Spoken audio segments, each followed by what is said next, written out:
Hey crafty friends, this is Julissa of Paper Gems by Jules, and let's talk about the July 2024 Whit kit. OMG. Love it. Love it. We are going to be focusing on the Beach Shore stencil in the card that I'm making today, but I want to show you everything. So this is a stencil, so easy to work with. We'll get to that in a minute. The paper. The paper is so adorable. I mean, some of these you can frame if you wanted to. They are pretty. And if you don't feel like coloring, it literally comes with everything. So you can just stamp a sentiment, boom, your card is done. So that's kind of how the stencil works. It's just that easy. The stamps, adorable. Cocktails, mocktails, whatever you're liking, it's here. Great sentiments for birthdays, retirement, and so much more. And then the mini starfish. Yeah. They are delicate, but they are beautiful. And look how it comes together. This is just using one stamp, the stencil, and those adorable starfish. So let's get into it. All right. I'm going to use my sticky mat to hold everything. It just makes stenciling a lot easier, especially when you have like intricate stencils. And I don't always like to use the sprays on there because sometimes they adhere to the card front, and that's just a pain in the butt. So let's do this in portrait style. And I was just lining it up the way I did the first card that I showed you, but I thought it's a wave, and so we can flip it and reverse it. So let's do that. So now we're going to go on to the other side. So I'm just pressing the stencil into the sticky mat so it holds, and the sand color that I'm using Distress inks, and you can use whatever inks you have and whatever you prefer, but I'm using Antique Linen of my Distress inks. I need to refresh this one, and I need to get the re-inker. Surprisingly, I don't have the re-inker for this one, but needless to say, it's in a cart now. But this is what I used for the sand. Easy breezy, you know. Unfortunately, because my ink is low, it's causing me a little more muscle to get this colored. But if you've got a full ink, this is a lot easier. I literally cut away a little bit because I was trying to find the re-inker, which I found out I don't have. Anywho, you're going to see in a second how easy this portion is, and the waves and the ocean, just as easy. 2 seconds. So the colors that I'm using for the ocean are Broken China, Mermaid Lagoon, and Uncharted Mariner. Now, these blues, you can use whatever you have. It doesn't have to be this turquoise type of blue. You can go lighter, you can go darker, make it into a deep ocean, whatever floats your boat. Just be creative. Shoot, you can make it crazy and make it look like, you know, some iridescent ocean. I don't know. Be creative, have fun. So the way I lined it up here is I'm just kind of using a mirror of the wave, no pun intended, the wave of the line. So that way you have a little bit of a white border in between where the actual colored sand is and where you're going to be inking up. So I'm starting with the lightest, closest to the shore. So that's the Broken China. And you'll see here, you know, you're just kind of getting into the groove. So it does take a little bit more to fill that in. So I'm just keeping that closest to the shore. So the lightest color closest to the shore. Done.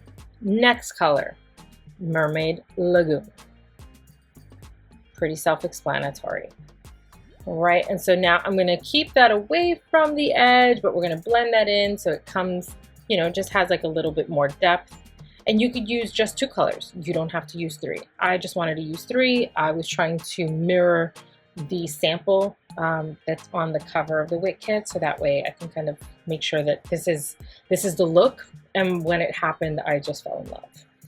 And one of my new favorites, the Uncharted Mariner. I kind of love this color because it's like navy, but it's got a tinge of teal, which is so pretty. So it just really blended in together so nicely, as you can see. And I just kind of made sure to go darker on the edge. And if you wanted to, again, you could bring in a navy to really capture that corner. But look at this magic, literally magic. Like how easy was that? Minutes, like just sheer minutes. And you can do this over and over and over, make a ton of beautiful beach cards. These could be invitations. I mean, the ideas are endless. All right, let's keep it simple and keep it rolling. Let's get a sentiment on there. I'm going to choose the retirement sentiment because I did the birthday on the first one. So I just want to start using all of the stamps. I want to get it all inky. Love, love, love, love, love. All right, so I'm going to use VersaFine Clair as my ink. I like that because it's very, very crisp. I don't always have to stamp it twice. And I mean, I didn't have to stamp it twice, but I did, force a habit. But like Unity stamps are so great, so clear. I mean, this is a very detailed font and it's so crisp. Boom, that portion's done. Now for the piece de resistance, the little starfish.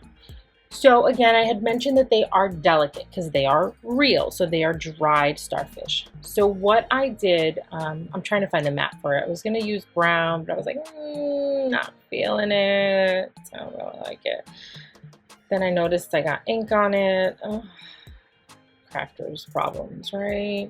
All right, so I didn't like the brown, so I fished out from my scrap this other teal. It wasn't the right match, so I'm taking the Uncharted Mariner again and just inking the edges because you're not going to see any of the underneath, so you're just going to see the edges, and this is how I can pull it all together. Again, easy breezy. I'm being extra. You don't have to mat it. You can make it simple. That stencil alone, boom, so easy to use. Clean up. Now, let's mat it. And I don't know if you know this about me, but when I add glue to any of my cards, I always put a little heart in the middle so that all of my cards are sent out with love. Little thing about me. You can do it too. Send out love when you can. All right, so now for these little starfish. I'm going to use glue dots. Those little sticky glue dots because it's the easiest to deal with and I could at least know it's secure. And what I'm going to do is I'm going to bump up the broken parts to each other so that they kind of overlap and cover each other, and that way it doesn't look so bad. I was trying to stick it on from there, but it's so porous it's hard to get it to connect until you like push into it. So you'll see I'm lining this up so that the broken part I can use and butt against the other broken part on this one, and you'll see it makes more sense when they're laying together. How freaking cute is that? They're real starfish. All right, and then we're gonna put another one up here because threes, odd numbers are always good on there. So cute, so cute. Now, like, do I need to order more starfish? Like, is that what I'm gonna be up to? Oh my gosh, almost there. We're gonna put this on a card base, and we are done. We are done. That easy, just that easy. Again, love this kit. You don't even have to use a stencil. You can cut apart that paper. It's beautiful. And this will be sent with love. Thank you so much for watching. I hope you found some inspiration. Feel free to use any of the links below. And if you have any questions, post them in the comments. Don't forget to like, comment, and subscribe. Happy crafting.